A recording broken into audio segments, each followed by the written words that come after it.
Yes, good morning. My name is Edgar Vergara Millán. I'm a pastor with the North Carolina Conference of the United Methodist Church. I pastor the La Semilla New Faith Community in Durham. And I also have the honor of chairing the Hispanic Latino Committee of our North Carolina Conference.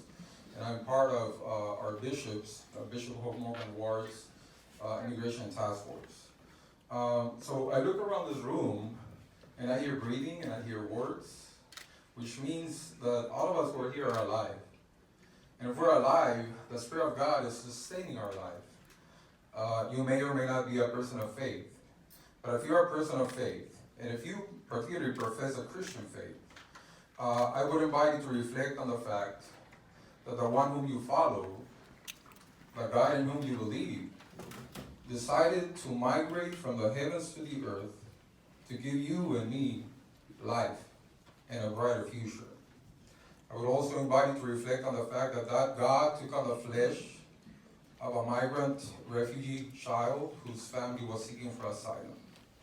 I would also invite you, if you're a person who professes the Jewish faith as well, to go back to the Old Testament, where we see in Exodus that God is not a deaf God or a blind God. God is a God who hears, who sees, who pays attention to those who are oppressed. And yesterday, during the previous committee hearing, you and I heard the voice, or many of you who were here heard the voice of those who are being persecuted currently in our community. You heard the voice of a mother. You heard the voice of two courageous young persons who were shown out. Many of the people who were here left in tears. Just so you know, this community that this bill continues to persecute, out of this community will come the next representatives, senators, and presidents. Historically, communities that are oppressed, stand up. My name is Maria Lopez Gonzalez, and I'm here representing Student Nationalist Farmworkers and as a resident of North Carolina, Wake County. I wanted to speak on some of the statements made today. For example, the words requiring cooperation, because by definition, requiring cooperation is contradictory. Requiring sheriffs to cooperate with ICE is not cooperation in general. It's forceful racial profiling. It's undermining our democracy. These sheriffs ran on a platform that our citizens that you said you want to protect voted for. They voted on these platforms, they voted on these issues, and you're undermining it. You said that you are here to create the law of the land, but you must also protect it. You must also protect the citizens that live on this land.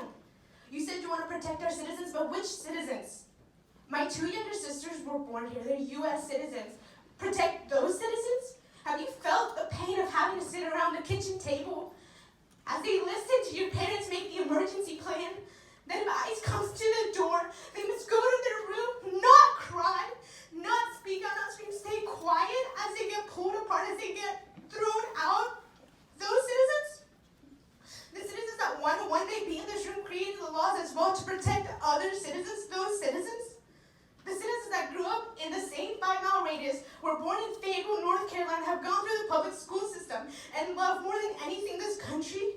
My younger sister will be a governor's page in 2 weeks. She loves our state. She loves everything that is here, but she lives in fear every day. I hope you're all having a great day, because you know what? I am not. I woke up this morning fearing about what is going to be said in this room, of what we will be voted on. Those citizens? Thank you, Ms. Gonzalez. Next speaker, please. My name is Moises Serrano, and I'm the political director of El Pueblo. I wanted to clarify 3 points, one that was made today, 2 that were made yesterday. I just wanted to remind the senators that you said ICE came to you with concerns. ICE is not your constituent, right? We, the people of North Carolina are your constituents, and you should be listening to us, not this federal agency. 2 points from yesterday from the Judiciary Committee meeting. One, Destin Hall, you clearly said the name of a man, an immigrant man who had an encounter with police officers. Does the name Stephen Paddock mean anything to you? A simple yes or no, a nod would suffice. We don't allow questions back and forth. Great. I have more names. Kevin Jason Neal, Devin Patrick Kelly, Scott Allen Ostrom, Randy Stair, John Robert Newman. All of these men have committed mass acts of terror in our country and have been murderers, and they have killed U.S. citizens, and I have not seen a renewed effort to ban assault rifles, right? My second point was Senator Horner and Senator Timlin from yesterday talked about legality. Immigrants come into this country and they violate federal law. You know what is also violating federal law? Gerrymandering districts to heavily favor Republican candidates. Voter fraud is also illegal, right? So legality is never seems to be an issue when it favors another party. So I want to just again clarify that connotating criminal activity to an already persecuted minority of our society that is already living on the fringes of society is a tool of white supremacy, and it has led to genocide. We have seen this before, and we're seeing it again. Thank you so much. Thank you, sir. Hello, my name is Uriel Rodriguez. I'm 13 years old. This bill would look to separate families. It could separate my family from me.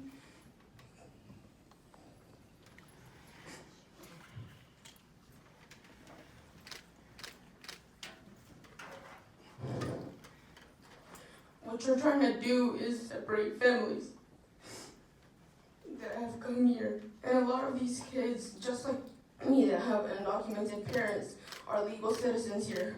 So you're trying to separate them from their parents, but these kids are the future. So in our future, you want it to be messed up. You want America to not be that great country that you say it is. This country has this country is a great country, and I love it. But you are trying to take me away from my family. You are taking other kids from their families. You are separating the families, and you want to send them back to where they came from. As what you're saying, you call them illegal, but they came here and their kids are citizens. So this separation of families, this is just racist. Think about your family. Do you want to be separated from your kids? Because if you want to be separated from your kids, there's something wrong with you. I know my mom and my dad have lived here for a long time, and they've fought a lot. And this bill is just taking all of that away. They've worked here for a decade and more, and you are just trying to send them back to somewhere where they came here because they knew that it was going to be something great for me and my two siblings. My brother's 10 years old. Every day that he sees a police officer, he sees a sheriff, he's always worrying in the car. It's okay. Let him finish. Okay. He worries. He's always checking if me and my sister have our seatbelts tied. He gets worried. He gets very worried, and this shouldn't be a problem. This shouldn't be something that my 10-year-old brother has to worry about. He should be worrying about his education. All this money that you are gonna waste or use on these prisoners that you are trying to send to prison could be used for education. It doesn't have to be used to send more people to jail and to send them back to where they came from and to separate more families. Thank you, Uriel. You're a very good young man.